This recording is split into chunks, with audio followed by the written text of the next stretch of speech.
하세요. 세원 언니가 나가버리셨네? 세원 언니? 뭣도 잘못 누르셨네. 없어, 없어.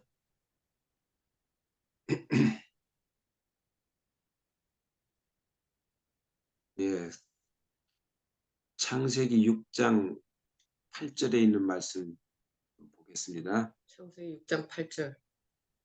그러나 노아는 여호와께 은혜를 입었더라.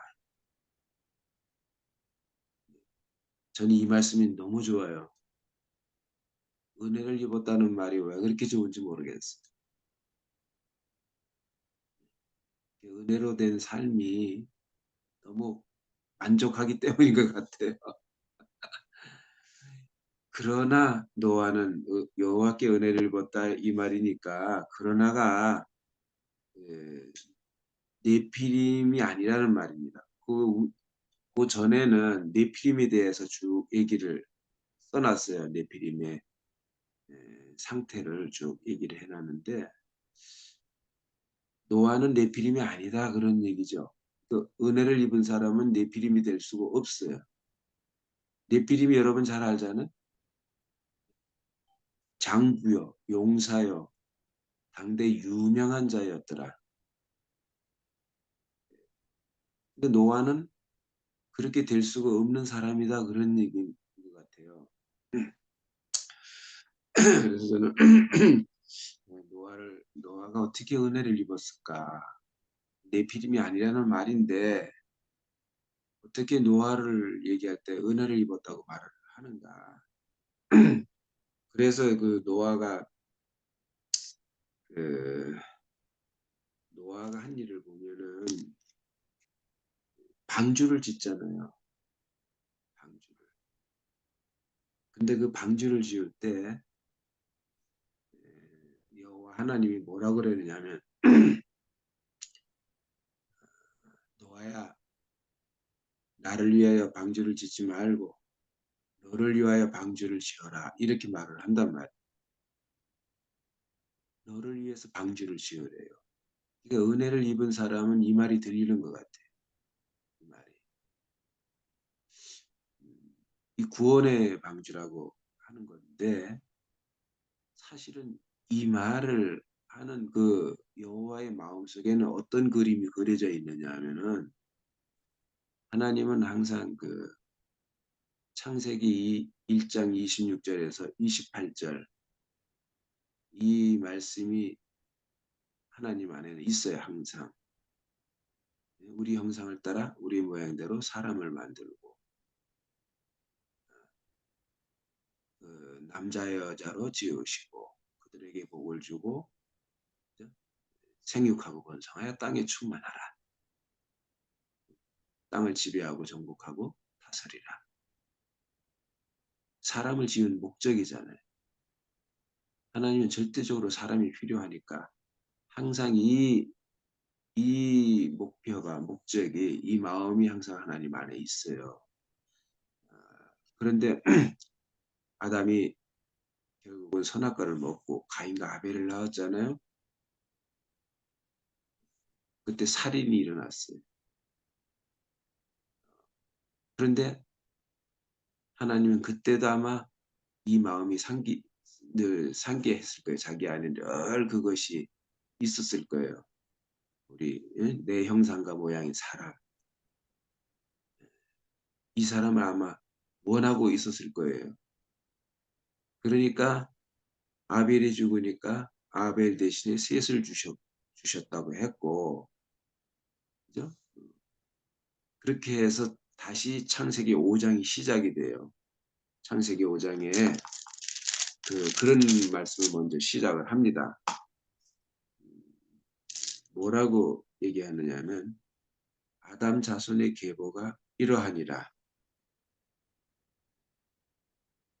하나님이 사람을 창조하실 때에 하나님이 형상대로 지으시되 남자와 여자를 창조하셨고 그들이 창조되던 날에 하나님이 그들에게 복을 주시고 그들의 이름을 사람이라 일컬으셨더라. 이렇게 창세기 5장 아담의 계보를 말하면서 이렇게 기록이 돼 있어요. 그러니까 에, 가인과 아벨 시대에 가인이 아벨을 죽이는 그런 사건이 일어나면서 그 속에서 하나님은 뭘 찾고 계시는데 당신의 형상과 모양인 사람을 찾고 계신단 말입니다. 그것을 상기시켰죠. 창세기 5장에서. 그렇게 하면서 그 계보가 가인과 아벨은 빠지고 셋과 에노스로 이렇게 이어집니다.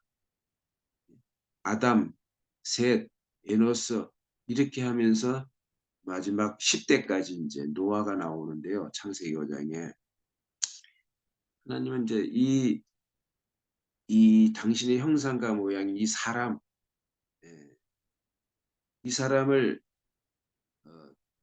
기억하고 또 그 사람이 나오기를 원했겠죠. 그럴 때 노아 때 이제 그 사람이 나온 거예요. 노아 때. 그 셋, 아담 이후에 셋은 2대잖아요. 2대. 2대에 셋을 주셨고 3대 에노스를 줬는데 그 셋은 정해지다고 에노스는 죽음, 운명 이런 의미입니다. 죽음, 운명, 에노스. 근데 그때 비로소 사람이 여호와 이름을 불렀더라 이렇게 돼 있어요. 사람이 이제 에노스인데 여호와 이름을 부르는 사람이 나왔어요. 이것은 당신의 형상과 모양인 사람이 나왔다 이 말입니다. 여호와 이름을 불렀더라. 이렇게 하면서 7대에 에녹이 나오는데 하나님하고 동행했대요. 그러니까 결국 하나님이 원하는 사람, 당신의 형상과 모양인 사람은 하나님하고 동행하는 사람이죠. 이 사람이 나왔잖아요. 그런데 10대에 가니까 노아는 네피림 시대에서 은혜를 입었더라. 그렇게 말씀을 말하면서 어, 그 9절에 보니까 그렇게 나와요. 노아의 사적은 이러하니라. 노아는 의인이요 당세의 완전한 자라. 그가 하나님하고 동행하였으며 이러면서 아들 셋을 낳았다. 이렇게 돼 있어요. 하나님하고 동행했대요. 그러니까 노아에게서 최종적으로 하나님의 형상과 모양인 사람이 나왔다. 이 사람이 나왔으니까 그래서 네피림 시대에 노아는 은혜를 입은 사람이구나. 이렇게 저는 알게 됐어요. 이 말씀이. 은혜를 입은 사람. 그러니까 하나님이 지어놓은 그대로 있는 사람. 이 사람이 너무 참 되게 크게 들렸어요. 지금까지 과정을 거쳐오면서.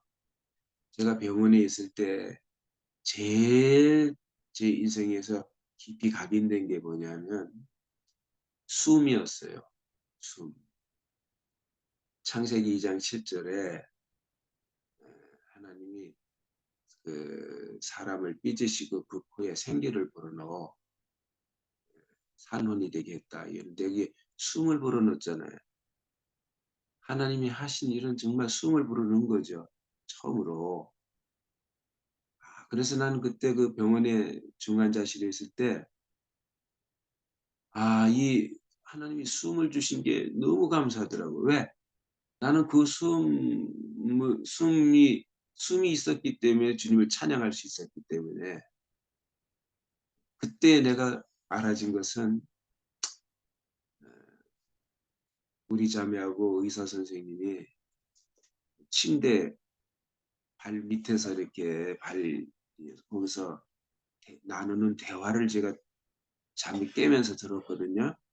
뭐라고 했냐면 우리 자매가 형제가 지금 어떻게 되겠습니까 앞으로. 그랬더니 의사 선생님이 지켜봐야 된다. 글쎄요. 지켜봐야 될 것 같습니다. 에, 목에 신경을 다쳐가지고 목 밑으로 어떻게 될지 모르니까 지켜봐야 된대요. 그러니까 목 밑으로 마비가 될 수 있다 이런 얘기죠. 안 될 수도 있고 될 수도 있고. 근데 저는 그 소리를 듣는데 제 마음에 그렇게 확 나오더라고요. 뭐라 그러냐면 내가 어떤 마음이 생기냐면 그래 목 밑으로 몸이 마비될지라도 머리하고 입만 살아있으면 주님을 찬양하기에 부족함이 없다. 이렇게 제가 확 제 마음이 열리더라니까요. 저는 그랬어요. 정말 찬양할 수 있다면 그러니까 결국 뭐예요? 숨을 주신 것이 너무 감사한 거예요. 왜냐하면 이 숨은 주님을 찬양할 수 있기 때문에 전 너무 감사했어요. 근데 가인은 그 숨을 막아버렸잖아요. 하나님을 찬양하는 숨을 막은 거예요. 그죠? 숨을 죽인 거잖아. 아벨은 숨이고 홈인데 그 숨을 죽였다는 말은 하나님을 찬양할 수 있는 숨을 죽인 거죠. 그냥 우리의 육신적인 숨을 죽였다 이렇게도 생각할 수가 있지만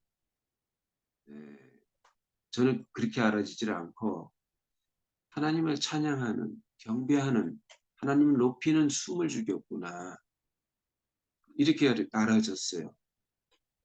그래서 하나님이 그러니까 안 되겠잖아요. 그죠? 하나님 형상과 모양인 사람을 막아버리니까 안 되잖아요. 그래서 아벨 대신에 셋을 줬대. 정해졌다 이제. 그러면서 에노스를 낳잖아요. 열매. 이건 뭐예요? 이거는 죽음이고 운명이잖아요. 그러니까 하나님을 찬양하는 그 숨, 그게 죽음이고 운명인데 사탄이 어찌할 수 없는 그 숨, 죽음 운명을 어, 나타나게 한 것 같아요. 준 것 같아요. 그래서는 내게 있는 운명은 이 숨인데 이 운명은 하나님을 찬양하기에 부족함이 없구나.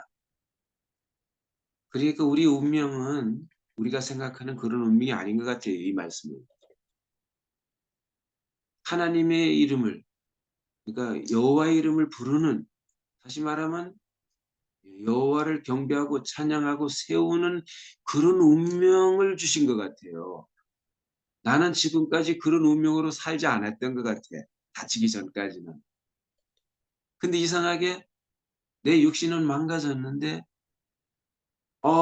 내게 열린 것은 무엇인가? 하나님을 찬양하고 경배하고 나타내고 위하고 이런 운명이 내 인생에서 드러난 것 같아요. 나는 그전에는 나도 어떤 운명을 가지고 살았는데 그 운명은 내가 그렇게 하지 못하는 운명이었어요. 나를 위한 거였죠.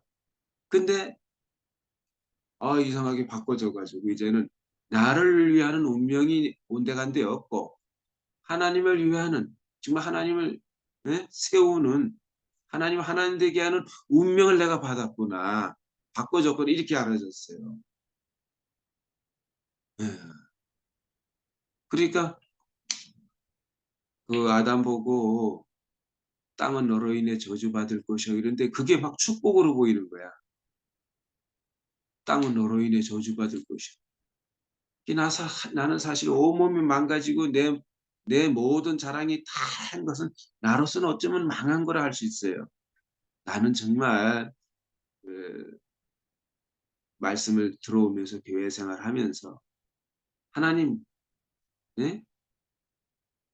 내가 이런 것도 다 주를 위해서 할 것이니까 물질도 풍부하게 주시고 건강도 뭐 모든 거 다 주시라고 나는 내게 하나님이 주시면 내가 주를 위해 다 할 것이다 이렇게 늘 그렇게 했거든요. 늘 그런 마음을 가지고 내가 교회 생활을 했어요. 근데 정반대의 길로 나를 이끄시더라고요. 정반대의 길.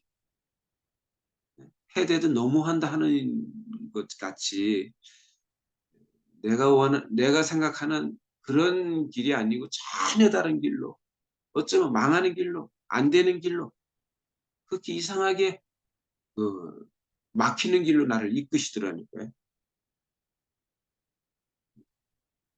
내가 뭐 그렇게 내 사전에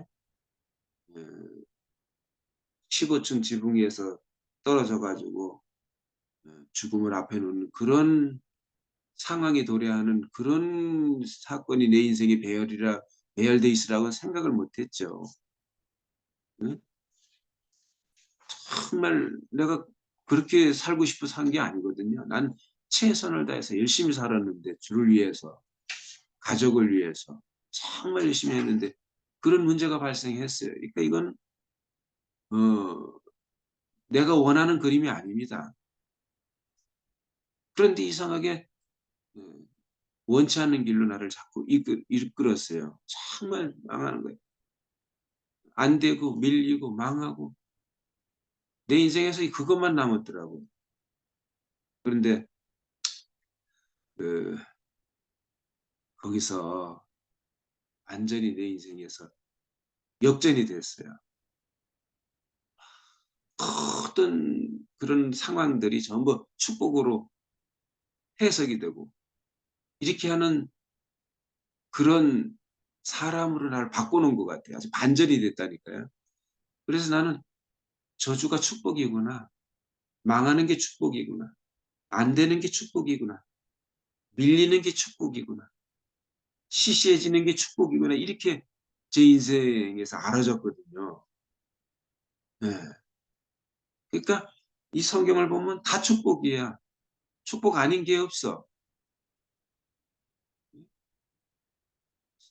사실 우리 영미자매, 권영미자매도 있지만 제가 제일 병원에서 나와가지고 했나? 하여튼 병원에 있을 때인가? 그때 재승이 형님하고 제일 먼저 지방 순회한 게 어디냐면 포항이었어요. 포항에 가니까 그때 한 일곱 가족이 모였나? 그런데 2주마다 한 번씩 가면은 싸우는 얘기를 해. 참 집안에서 부딪히고 형제와 부딪힌 얘기 서로 그런 얘기를 하는데 그때 그게 문제가 아니고 내 눈엔 축복으로 보였어요. 숨을 쉬니까 살아있으니까 저렇게 싸우지. 싸우는 것조차도 뭔가 어떤 마음을 표현하는 거잖아요. 그죠? 예. 이 성경에 보면 그 뭐 다툼으로나 뭐 그런 말 있잖아요. 다툼으로나 우리가 주님이 나타나기를 원한다 이거죠. 다투든지 안 다투든지. 하여간 우리 몸에서 주님이 나타나기를 원하고 이런 말이 있잖아요. 그러니까 야, 그러니까 거기 있는 형제들은 다퉈도 그 다투지만 분명히 주를 나타내기 위해서 주를 위해서 이렇게 보이니까 축복으로 보인 거예요.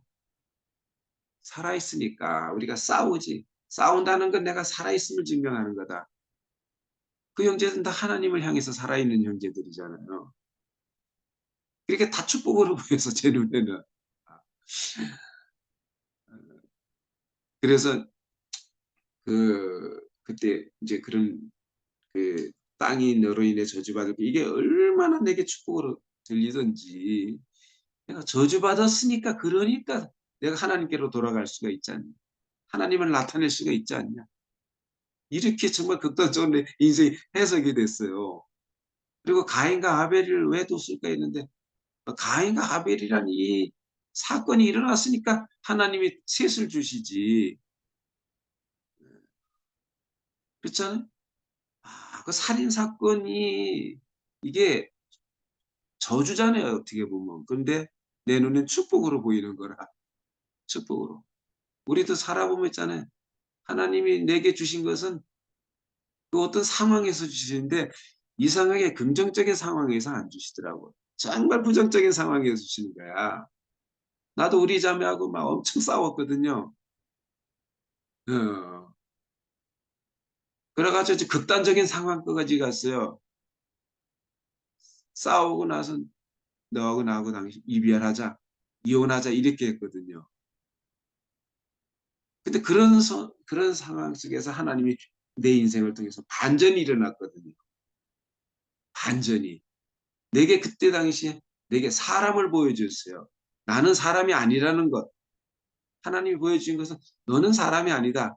근데 너는 이런 사람이다. 이렇게 보여줬거든요. 그때 그런 반전이 일어난 거예요. 그러니까 우리 자매하고 내가 싸우지 않았다면, 법원 가서 이혼하자고 그렇게까지 극단적으로 가지 않았더라면 아마 내게 그 어떤 사람을 안 보여줬을 것 같아. 항상 이렇더라고요. 항상. 예? 좋은 환경에서 하나님이 뭘 열어주시는 게 아니고 항상 사탄의 어떤 방해와 극단적인 그저 파괴 속에서 하나님은 열어주시는 것 같아요. 가인과 아벨은 사탄의 극단적인 방해잖아요. 파괴잖아요. 어떻게 보면 하나님의 어떠함을 방해한 거잖아요. 당신의 형상과 모양이 나타나지 못하도록 한 거잖아요. 그런데 그런 속에서 하나님이 일하시고 항상 반전을 일으키시더라니까요. 저도 제 인생을 통해서 항상 반전을 일으켰어요. 제가 15층에서 떨어진 것도 그것도 그런 거거든요. 왼수 같은 형제를 하나 만났어요. 도저히 용서가 안 돼. 그래가지고 그때 내가 교회를 떠났거든요. 교회를. 그런데 그 떨어지기 전날 밤 우리 자매하고 다퉜어요. 뭐 꼭 다퉜다기보다도 우리 자매가 내 입장에 서서 어? 나와 함께 해야 되는데 안 그러고 교회를 가자는 거예요. 교회를. 나는 도저히 교회를 못 가는 사람인데, 갈 수가 없는 사람인데 떠났는데 우리 자매가 교회를 가자는 거예요. 그래서 그때 내가 경험된 거는 자매가 나를 버리는구나. 나와 함께 하지 않는구나. 그때 완전히 내가 왕따당한, 완전히 버려진 그런 경험을 하게 되면서 그 다음날 그래도 가족을 위해서 열심히 돈 벌겠다고 건축장에 가서 일하다가 제가 다친 거 아닙니까?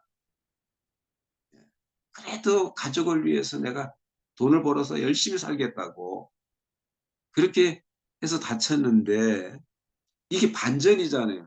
그렇게 다친 사람 속에서 완전히 예? 다른 것이 열렸어요. 중환자실에 딱 깨어났는데 거기 누워있는 사람이 분명히 난데 예? 어제까지 이렇게 싸우고 뭐 문제 일으키고 문제가 되는 이런 사람이었잖아요. 근데 그런 사람이 온데간데 없고 정말 하나님의 형상과 모양인 사람이 내 인생에 탁 새겨지는 거예요. 그 사람이 바로 나구나라고 이렇게 알아지는 거예요. 그 전까지는 목사님 말씀을 들어왔지만 그렇게 생생하게 내가 하나님의 형상과 모양인 사람이구나. 이게 안 됐거든요. 그러니까 완전히 반전이 일어났어요. 그때. 그러니까 내 인생은 계속 어떤 부정적인 환경에서 늘 반전이 일어나는 그런 삶인 것 같아. 지금까지 그렇게 살아왔어요. 그러니까 하나님은 항상 사탄의 어떤 파괴 속에서 항상 반전을 일으키시는 분. 그렇지만 항상 기준은 뭐냐? 하나님의 형상과 모양인 사람이잖아요. 그래서 셋이나 노아, 에노스도 역시 하나님의 형상과 모양인 사람 안에서 하나님이 제시한 사람이고 결국 그것이 노아에게서 나타났단 말입니다. 노아에게서. 그러니까 네피림 시대에 그 네피림 시대는 뭡니까? 사탄의 방해와 방해 공작, 파괴, 그죠? 어, 이러한 상황 속에서 그러니까 다시 말하면 하나님의 형상을 파괴하는 그런 속에서 하나님은 당신의 형상을 완벽하게 드러내시잖아요. 그래서 노아가 하나님 형상과 모양인 사람으로서 온전한 사람이에요. 나는 그가 의인이요 완전한 자다 이렇게 말을 했는데 하나님의 형상과 모양으로서 완전하신 자가 바로 노아구나. 그 당시에는 물론 지금이야 보니까 예수가 완전한 자고 의인이고, 그죠? 지금에는. 그러니까 우리가 그리스도 안에서 보니까 노아는 완전한 자였구나. 은혜를 입은 자였구나. 그래서 저는 이제 이 은혜를 입은 것에 대해서 오늘 좀 구체적으로 노아를 통해서 좀 말을 하려고 합니다. 노아는 에, 아까도 얘기했지만 너를 위해서 잣나무로 너를 위해서 방주를 지으려는데 이것은 잣나무 판자 조각입니다.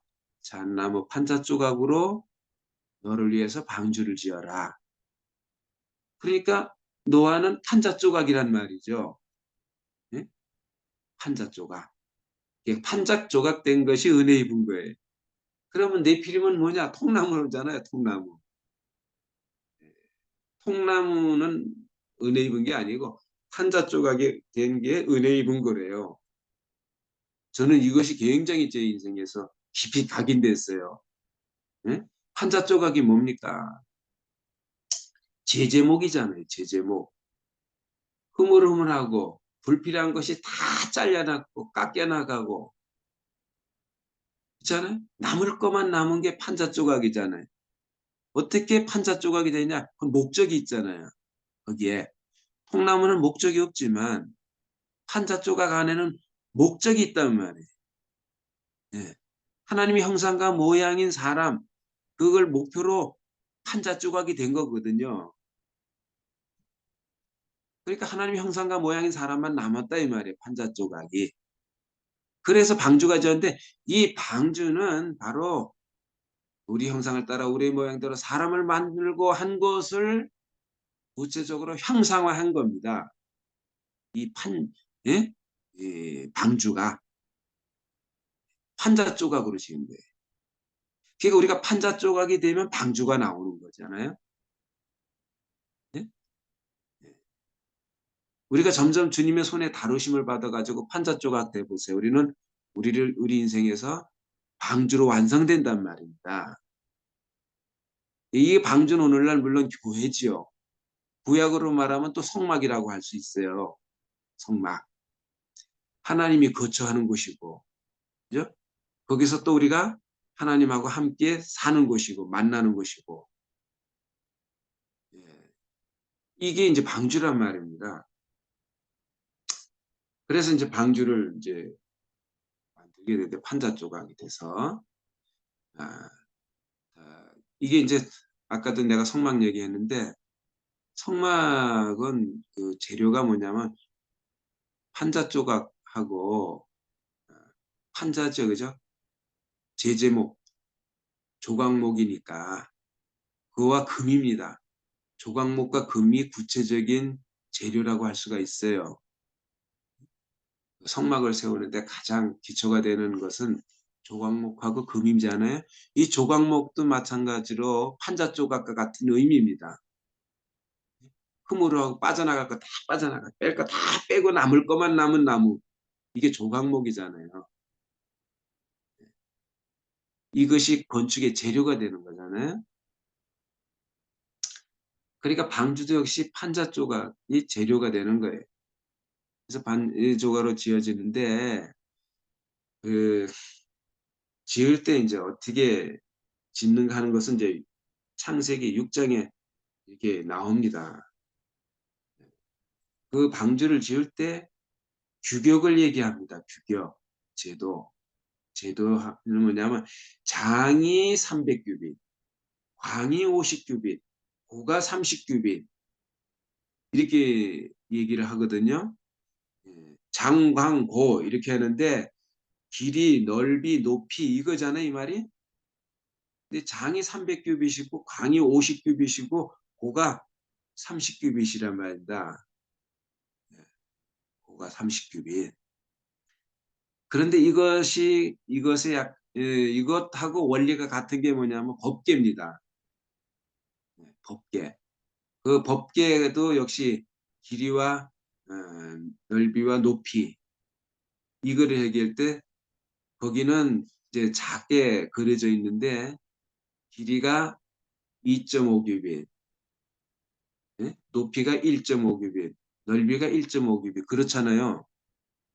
그죠? 그러니까 이 법계는 1.5규빗이니까 높이가. 그리고 넓이가 1.5규빗.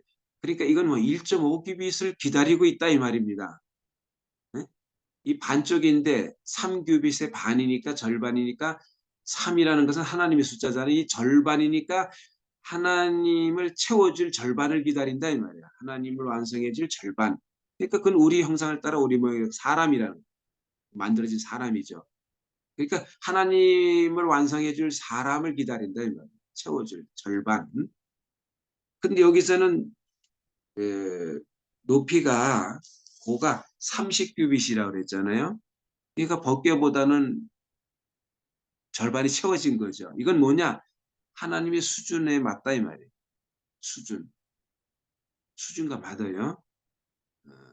그러니까 내 수준과 맞는 사람을 기다리고 있는. 근데 노아는 그때 하나님의 수준과 맞는 사람이야. 눈높이가 맞다 이 말이에요. 눈높이가.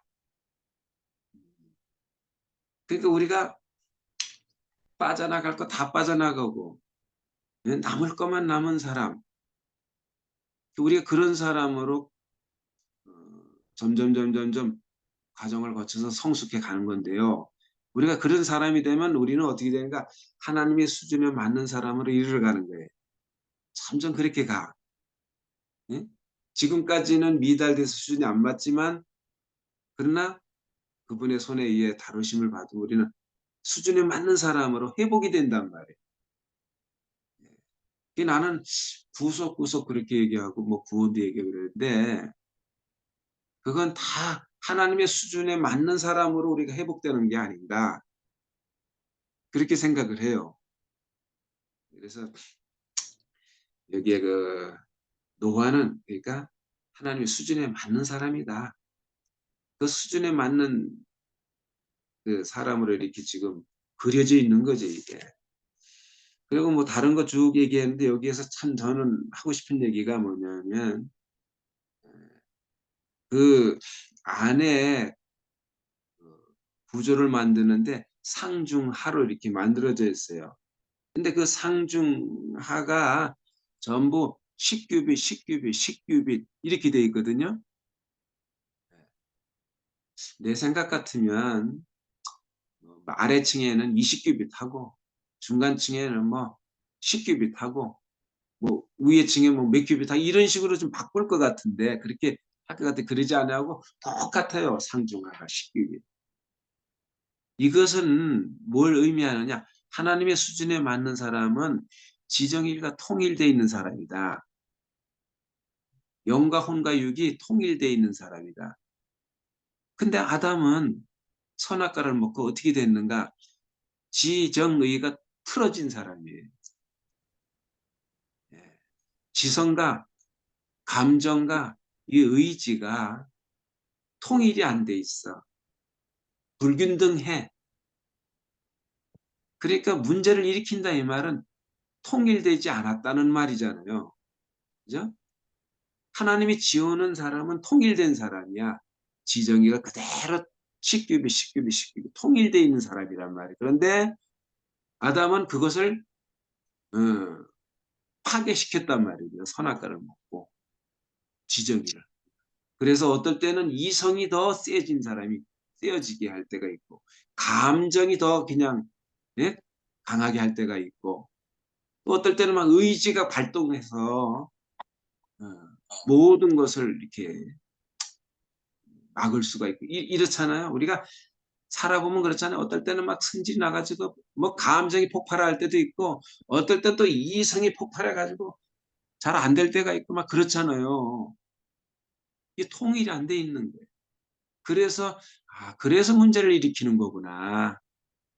예? 인생이 왜 문제가 발생하는 거 하니까 통일이 안 돼서 그래요. 저 그걸 알게 됐어요. 근데 예수는 어떤 분인가? 통일되어 있는 사람이. 그래서 그 서신서에 보면은 하늘에 있는 것이나 땅에 있는 것이나 땅 아래에 있는 모든 것이 다 그리스도 안에서 통일되게 하려 하십니다. 그랬다. 그러니까 지금까지는 통일이 안 돼 있다는 말이잖아요. 그런 것들이. 근데 그리스도 안에 가면은 하늘에 있는 것이나 땅에 있는 것, 땅 아래에 있는 모든 것이 다 통일된대요. 그게 다스린 거잖아요. 사람을 지어놓고 뭐라고 그랬어요? 땅을, 예? 예. 땅을 지배하고 정복하고 다스리라 할 때, 뭐 하늘에 나는 것, 새, 땅에 있는 것, 물 속에 있는 것, 이 모든 생물들을 다 지배하고 정복하고 다스리라 이 말이잖아요. 이거 뭐냐? 전부 다 하나님을 나타내게 통일시켜라 이 말이죠. 다 하나 되게 하라. 근데 우리가 선악과 먹고 어떻게 됐습니까? 이게 다 틀어져 버렸단 말이야. 그러니까 우리는 그 모든 것을 다 하나님이 창조한 것을 통일시킬 수가 없어. 하나 되게 할 수가 없어 우리는. 근데 예수는 그 모든 것을 다 하나 되게 했단 말이에요. 예. 그래서 예수는 만유를 포함할 수 있는 사람이구나. 지정의가 통일되어 있기 때문에. 그래서 여기 이제 오늘 말씀해 보니까 삼중하를 이렇게 만들었는데 거기다 칸을 막으래야 돼. 칸. 그 각마다 전부 칸을 만들으라고 돼 있어. 칸을 만들라. 이게 방이잖아요, 방. 그러니까 왜 방을 만드는가? 거기에 들어가는 방주에 들어가는 생물들, 예? 기식 있는 것들이 다 살기 위해서 방이 필요하잖아요. 그러니까 이 방주에 들어가는 모든 생물들은 그 만유죠, 만유. 어쩌면 만유의 대표예요. 뭐 7쌍, 2쌍 이렇게 들어갔으니까 이건 만유의 대표죠. 그러니까 만유가 다 들어가는 거예요. 그러려면 거기에 방이 필요해. 그런데 예수님이 뭐라고 그랬습니까? 내가 아버지께를 가서 처소를 예비하면 다시 와서 내가 너희들을 그리로 이끌겠다 그랬잖아요. 처소를 예비하는데 이건 방을 만든다는 말이잖아요. 방. 근데 어디 따로 만드는 게 아니고 자기 안에 그 방이 만들어져 있단 말입니다. 그래서 모든 사람들을 다 내가 너희들을 내 안으로 이끌겠다 이 말이에요. 내 안으로. 내 안에 방이 만들어져 있으니까. 그러니까 만유가 다 와서 살 수 있는 방이 내 안에 만들어져 있다 이 말이죠. 그가 온전한 사람이잖아요. 완전한 자잖아요. 그죠? 근데 그 당시에 노아는 그런 사람이었다는 거예요. 그런 사람, 그 당시로서는. 그러니까 이 사람이 내 눈에 이렇게 보인 거야. 판자 조각이 되면 그게 은혜를 입은 거구나. 예? 그 은혜 입은 사람 안에는 이렇게 방주의 그림처럼 그 사람이 구조가 그렇게 돼 있구나. 이게 제 눈에 이렇게 보였어요. 예. 그럼 어떻게 이렇게 했을까? 사실 어, 노아는 아마 그랬을 것 같아. 네피림 시대에 정말로 나도 잘 되고 싶었을 거예요. 네피림처럼 잘 되고 싶고, 잘 살고 싶고, 또 뭐 유명해지고 싶기도 하고 막 이랬을 것 같아. 뭔가 그렇게 살고 싶었을 거예요. 그렇게 해서 주님을 위해서 그죠? 그렇게 살고 싶었을 거예요. 나를 위해서 그렇게 살고 싶은 게 아니고 내가 주님을 위해서 정말 저들처럼 저렇게 나도 좀 뭔가 갖추고 잘 되고 무언가가 있음으로 인해서 내가 주를 위하는 사람이니까 그렇게 살고 싶을 수 있게. 그런데 안 되잖아요. 근데 노아가 우리가 상식으로 생각하면 바닷가에서 배를 지어야 되는데 산에서 배를 지었다는 말은 바닷가에서 지을 수가 없었다는 얘기도 되지만 물론 좋게 생각하면 산에 가면 나무가 많으니까 바로바로 재료를 조달할 수 있으니까 산에서 방주를 지었다. 이렇게 할 수도 있는데 이 상황을 보면 그러나 노아는 예? 여호와께 은혜를 입었다니까 네피림 시대에 노아는 은혜를 입었다는 말이니까 우리의 상식으로 네피림 같이 그런 상식으로는 바닷가에서 배를 지어야 되는 거잖아요. 근데 산에서 지었다는 말은 바닷가에서 배를 지을 수가 없는 상태였을 것이다. 예? 네피림 시대의 그 등살에 바닷가에서 배를 지을 수가 없었다. 왕따 당했을 것이다. 아마 밀렸을 것이다. 예, 산으로 밀렸을 거예요. 도저히 우리가 산에서 배를 짓는다는 건 상식에 어긋나잖아요. 이건 있을 수가 없잖아요. 더군다나 맑은 날에 산에서 배를 짓는다 그러면 이건 완전 미치는 것 같잖아요. 예? 네피림이 볼 때 얼마나 그게 예? 정신 나간 사람이겠어요. 그러니까 그 시대에 그렇게 밀린 사람이라고 생각이 들어요. 근데 그런 사람이 이상하게 하나님 말씀이 들리고 그리고 방주를 짓는단 말이에요. 거기서. 그러니까 저는 이걸 보면서 정말 은혜를 입은 사람, 이 사람이 어떤 사람인가 하는 것이 제 인생의 과정을 거치면서 구체적으로 이렇게 알아졌어요. 지금도 저는 정말 은혜를 사는 사람인 것 같아요. 네? 왜냐하면 우리 자매하고 살면서 한 번도 자매가 날 사랑한다는 느낌을 받아본 적이 없었어요, 예전에. 근데 정말 어쩔 수 없는 자리, 망가진 자리, 이 자리 딱 있으니까, 우리 자매가 나를 너무너무 사랑하는구나. 그 소중히 여기는구나 하는 마음만 남아 있어요, 지금. 예전에 그런 마음은 온데간데 없고. 그러니까, 그냥 자매를 따라서 사는 게 너무 행복해, 그냥. 제가 뭐, 되려고 그렇게 사는 게 아니에요, 뭐. 또 안 되려고 그렇게 사는 것도 아니에요. 그냥 아무 생각이 없이 그냥 자매를 따라서 하는데 그냥 행복해. 너무 그게 감사하잖아요. 그죠? 네. 고린도전서 15장 10절에 보니까 이런 말이 있더라고요. 나의 나 된 것은 하나님의 은혜로 된 것이라. 내게 주신 그 은혜가 헛되지 않게 이렇게 하면서 그 뒤에 말씀이 쭉 나오는데 그렇게 하기 위해서 바울은 복음을 전했대요. 그러니까 나도 그런 거예요. 내가 막 다니면서 복음을 전하지는 못하지만 지금 내가 사는 것은 네? 내가 나로 말미암아 된 게 아니다. 전적으로 하나님의 은혜로 된 것이다. 예? 그래서 나는 내가 지금 살고 있는 게 뭐냐? 하나님의 은혜가 헛되지 않도록 지금 내가 살고 있는 거다.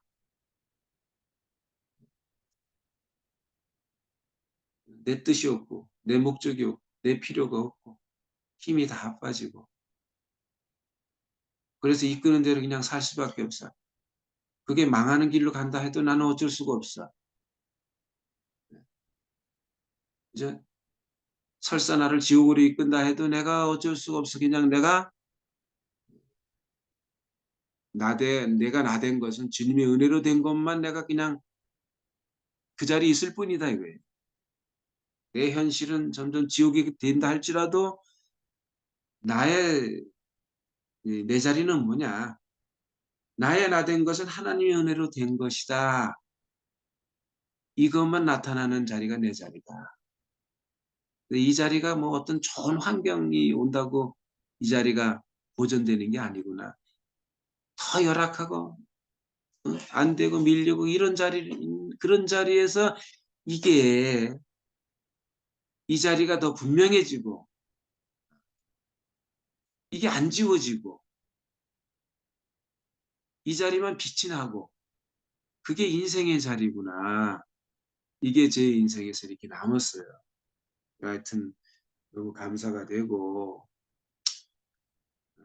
지금도 내게 아무것도 없어요. 돈도 내게 아니에요. 아무것도 없어. 그냥 은혜로 베풀어 준 거로 산다는 것 자체가 너무 감사해요. 우리 자매의 은혜로. 그러니까, 예, 뭐라고 해도 그건 내게 은혜고 내게 안 맞는 말을 한다고 해도 그건 내게 은혜구나. 그래서 나는 그 은혜로 살고 있는 게 너무 감사하고 이렇게 이끄신 주님을 찬양합니다.